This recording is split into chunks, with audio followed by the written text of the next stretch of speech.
हाँ जी।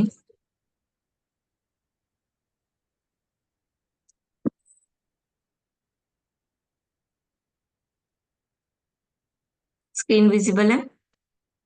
Okay, future value पढ़ रहे थे हम। फ्यूचर वैल्यू क्या है कि हमें फ्यूचर में मिलने वाली वैल्यू। मैंने आज 100 रुपये जमा करवाए हैं और मैंने उस पे मुझे पता है उस पे इंटरेस्ट मिलना है। ठीक है, एक सर्टेन टाइम के बाद मुझे इंटरेस्ट मिलता जाता है। वो कैलकुलेट होता जाता है, वो ऐड होता जाता है, और एक फ्यूचर में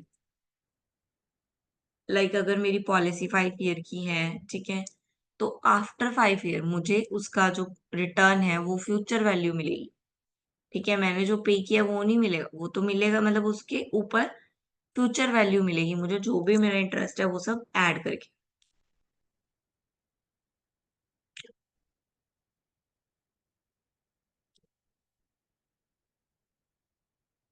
तो ये इन्होंने फ्यूचर वैल्यू निकाली हुई है। फ्यूचर वैल्यू कैसे निकालते हैं? ऐसे, 1 + r, r means rate of interest. ठीक है, t मीन्स टाइम।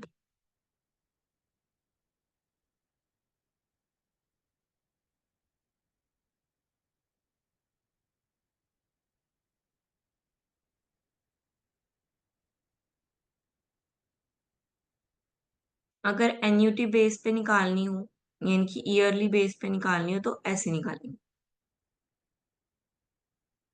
एन्युटी का ए लगा देंगे जिसमें पीरियड लिखेंगे कितने साल है। ठीक है, टाइम में हम टाइम लिखते हैं ना, इसमें पीरियड लिखेंगे। एन्युटी का मतलब है कि एक प्रॉपर दिया होता है ना कि इस टाइम के बाद आपका रिन्यू, मतलब इस टाइम के बाद आपको पॉलिसी जो है वो रिफंडेबल है, रिटर्नेबल है, तो वो एन्युटी, यानी कि मेच्योरिटी कह लो। देन प्रेजेंट वैल्यू, आपको पता है कि आपके पैसे की करंट वैल्यू, 10 रुपए का नोट है तो 10 रुपए का ही नोट रहेगा वो करंट में। ठीक है, आप उसको जमा करा देते हो तो आपको उस पर फ्यूचर वैल्यू मिल जाएगी।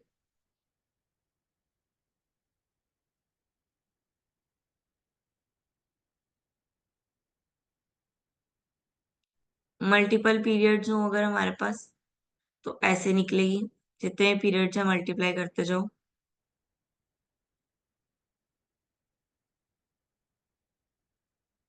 हाँ जी, टाइप ऑफ एन्युटी, एन्युटी क्या है? An annuity is a series of payment of fixed amount, payment of premium in such life policy and home loan etc। EMIs है, उसकी पेमेंट का डेट आता है, वो डेट पे आपको वो पेमेंट्स करनी होती है, दैट इज एन्युटी। ठीक है, एक सर्टेन टाइम, एक सर्टेन पीरियड जिसमें आपको उसका पेमेंट करना है, प्रीमियम पे करना है। अगर आप पॉलिसी लेते हो तो आपको प्रीमियम पे करना पड़ता है ना, तो जब वो प्रीमियम की डेट होती है दैट इज एन्युटी। ठीक है, और जो आप फिक्स अमाउंट दे रहे हो दैट इज एन्युटी। ठीक है, मान लो फर्स्ट में मैं इतनी एन्युटी दे रही हूँ, फिर इतनी दे रही हूँ, फिर इतनी दे रही हूँ, फिर इतनी दे रही हूँ।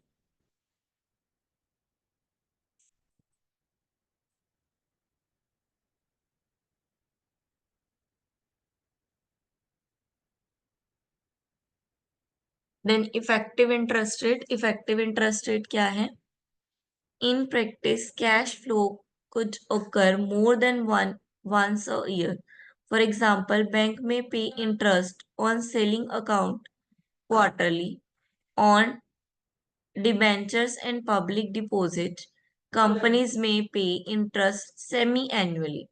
ठीक है, इंटरेस्ट रेट कैसे इफेक्ट होता है, सबका अलग अलग होता है। ठीक है, कभी कोई ईयरली पे करता है इंटरेस्ट रेट, और कोई इंटरेस्ट रेट एन्यू मतलब एनुअली, क्वार्टरली पे करता है, और कोई सेमी एनुअली, सेमी एनुअली यानी कि 6 6 महीने बाद, क्वार्टरली यानी कि 3 4 4 4 महीने के बाद। तो इंटरेस्ट रेट का अपना अपना अलग अलग टाइम है, और वो अलग अलग टाइम पे करने के कारण अलग अलग हो जाता है। हाँ जी, क्लियर है चैप्टर 4।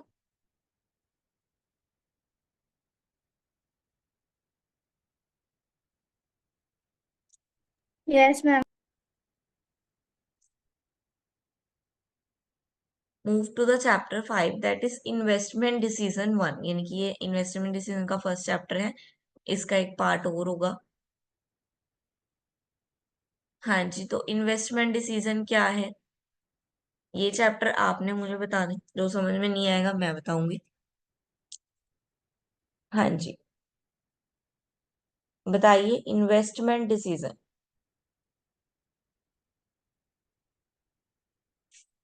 नाम में ही आंसर है उसके।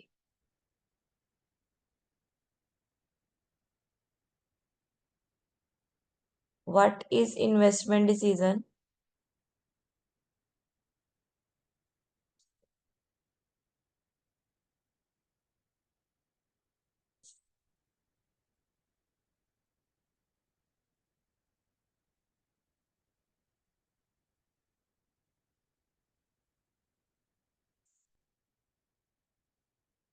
किसी को भी नहीं पता?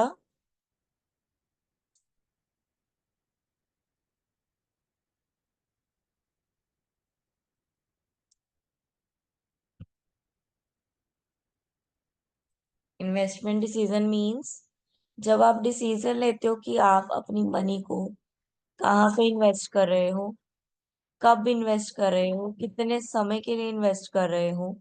ठीक है, या आप कुछ भी खरीदते भी हो, वो भी आपका इन्वेस्टमेंट डिसीजन है। ठीक है, लाइक आप अगर एसी खरीदने भी जा रहे हो, that is your investment decision. आप अपनी मनी को इन्वेस्ट कर रहे हो कहीं ना कहीं, तो वो भी आपका इन्वेस्टमेंट डिसीजन है। ठीक है, आप अपनी काम के लिए कोई मशीनरी खरीदने जा रहे हो, that is also investment decision.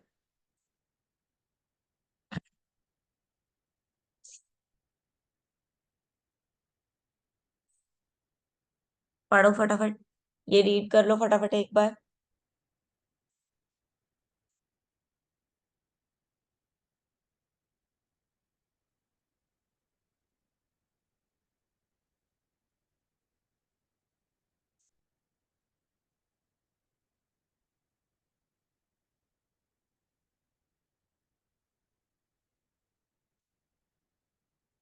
हाँ जी, पढ़ लिया।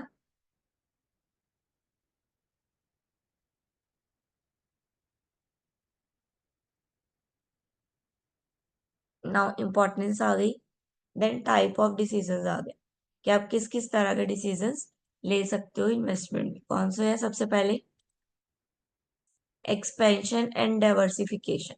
एक्सपेंशन यानी कि बढ़ाना, किसी भी चीज को एक्सपैंड करना, बढ़ाना, ग्रोथ करना, तो ये डिसीजन ले सकते हो। डाइवर्सिफिकेशन यानी कि डिवाइड करना, अपने बिजनेस को बांटना, लाइन बढ़ा देना। ठीक है, लाइक अभी तक आप सिर्फ मिल्क दे रहे थे, ठीक है, मिल्क प्रोड्यूस कर रहे थे या फिर सिर्फ मिल्क का काम था, आपने कर्ड भी इंक्लूड कर लिया। ठीक है, या फिर आपने मिठाइयाँ इंक्लूड कर ली, तो क्या किया आपने? डाइवर्सिफिकेशन की, अपने काम को डिवाइड करके बढ़ा लिया। Then replacement and modernisation, replace कर दिया। कुछ पुरानी मशीनरी है, अगर आपको नहीं चाहिए, आप उसको इम्प्रूव करना चाहते हो, तो आप उसको रिप्लेस कर देते हो। ठीक है, मॉडर्नाइजेशन लाइक पहले क्या था, किसी भी फैक्ट्री में कंप्यूटर होता था, वो मतलब बड़ी महान फैक्ट्री मानी जाती थी, अमीर लोग माने जाते थे। नाउ हर जगह किससे रिप्लेस हो गई है? कंप्यूटर से। देन टाइप ऑफ डिसीजन, कैसे डिसीजन हम ले सकते हैं। फर्स्ट आ गया म्यूचुअल एक्सक्लूसिव इन्वेस्टमेंट। ये कौन सी इन्वेस्टमेंट है? ये वो इन्वेस्टमेंट है जो सेम पर्पस के लिए ली जाए, यानी कि उस पैसों से एक ही पर्पस, जो मेन पर्पस है, उसी उसी पर्पस के लिए वो सारे पैसे लगाए जा रहे हैं। देन इंडिपेंडेंट इन्वेस्टमेंट, यानी कि कोई पर्पस नहीं है, पैसे लगाए थे, वापस ज्यादा आ गए, या कहीं दिल के यहाँ लगाने हैं, यहाँ लगा दिए। ठीक है, कॉन्टीजेंट इन्वेस्टमेंट, चॉइस के हिसाब से।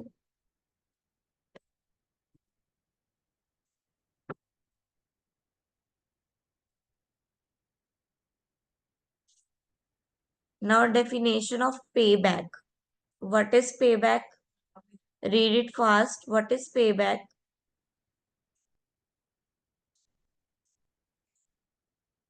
पे बैक मीन्स कि हमने जो पैसा लगाया है, ठीक है, वो हमें कितने सालों के बाद वापस मिल रहा है। कितने टाइम के बाद वापस मिल रहा है, हमारा पे बैक पीरियड कितना है, कि अगर मैंने 100 रुपये आय लगाए हैं और आप बोल रहे हो कि हम आपको 200 रुपये देंगे, तो वो 200 रुपये मुझे कब मिलेगा? 5 साल बाद, 7 साल बाद? तो जब भी वो मिलेगा, जितने भी साल उन्होंने बोले, दैट इज योर पे बैक पीरियड, इसका रिटर्न आपको साथ साथ मिलेगा, तो 7 साल इज अ पे बैक पीरियड। यानी कि आप पैसे को जमा कराने की जो कीमत चुका रहे हो वो देंगे आपको।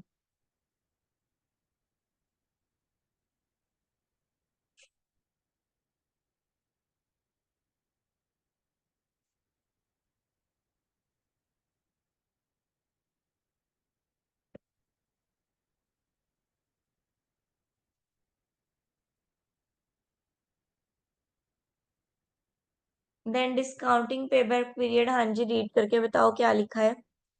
फास्ट,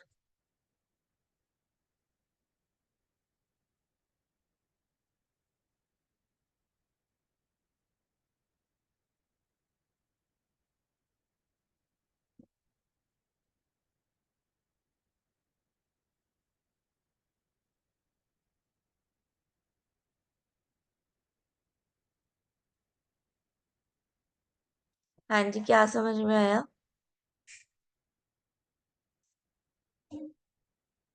पहले इंटरेस्ट मिल रहा था, अब क्या कर दिया, उस पे बैक पीरियड पे डिस्काउंट कर दिया।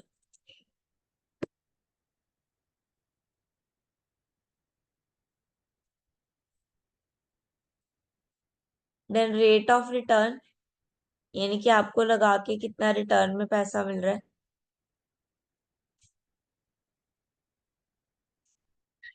ऑन एन एवरेज के ऊपर कितना ही रिटर्न मिल रहा है, एवरेज के ऊपर, एवरेज यानी कि टोटल अमाउंट के ऊपर आपको कितना इंटरेस्ट मिल रहा है। एवरेज क्या है, 3% है, 2% है, 5% है?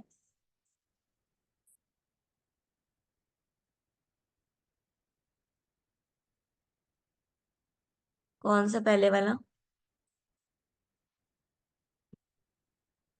डिस्काउंटिंग पे बैक पीरियड, जैसे डिस्काउंट होता है, अब पे बैक पीरियड के बाद आपको एक प्रॉपरली डिस्काउंट मिल जाएगा।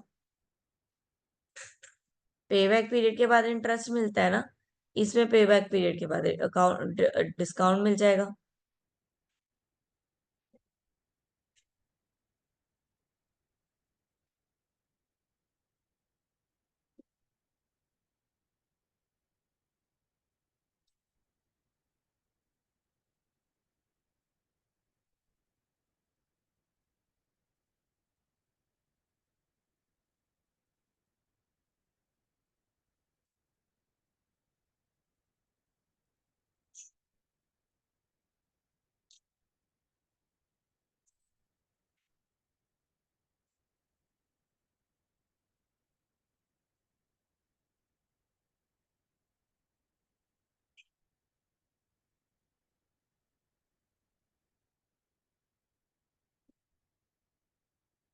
हाँ जी, चैप्टर 5 ज्यादा कुछ नहीं था, ज्यादा बड़ा चैप्टर नहीं है, थोड़ा सा टिपिकल चैप्टर है।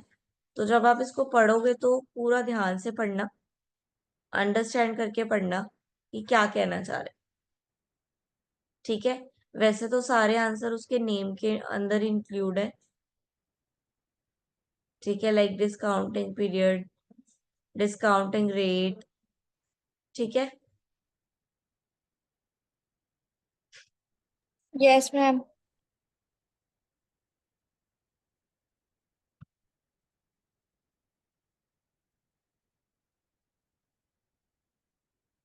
Okay then leave the class.